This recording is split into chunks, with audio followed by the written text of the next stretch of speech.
ఈ రుద్రాక్షలన్నీ క్యారీ చేస్తుంటారా? లేదు సార్, ఇది లేదా? అయితే సినిమా అంత కోసం. అంత ఏది సినిమా? ప్రదర్శించుకోవడం అంత ఉన్నదేమో. లేదు, ఇది సినిమా కోసం అది వేసి సినిమా కోసం.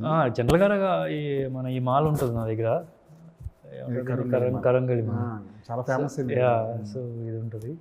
నేను అదే కాకుండా నేను పూజ చేస్తాను ఎవ్రీడే. ఎవ్రీడే ఇంట్లో పూజ చేయకుండా బయటికి వెళ్ళిన రోజు I don't remember. So everyday పూజ చేస్తాను. దట్స్ బీన్ డన్ లాస్ట్ ఒక 20-25 ఇయర్స్ నుంచి. Everyday that is the process. 15-20 minutes పూజ అయితే ఉంటుంది. ట్రైలర్లో చాలా విషయాలు ఉన్నాయి దాంట్లో. ఒక గుప్త నిధుల గురించి ఉంది, లంకి బిందుల గురించి ఉంది, ఒక దేవుడికి సంబంధించిన విషయాలు ఉన్నాయి, ఒక ఆత్మలకు సంబంధించిన విషయాలు ఉన్నాయి. అంటే చాలా మల్టీ లేయర్స్ ఉన్నాయేమో ఈ కథలో అనిపిస్తుంది. యా, డెఫినెట్లీ మల్టీ లేయర్స్ ఉంది. It's a conscious decision also మనకి.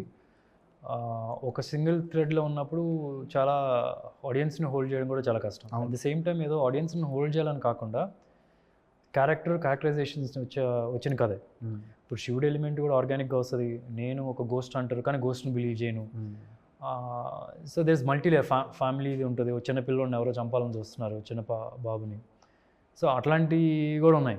So it's just not about ఒట్టి డివోషనల్ యాంగిలే కాదు, హారర్ ఎలిమెంట్ ఉంటుంది, ఫ్యామిలీ డ్రామా ఉంటుంది, మంచి హారర్ కూడా ఉంటుంది, థ్రిల్లింగ్ మూమెంట్స్ ఉంటుంది, యాక్షన్ ఉంటుంది, కొన్ని డాన్సెస్ కూడా ఉంటాయి.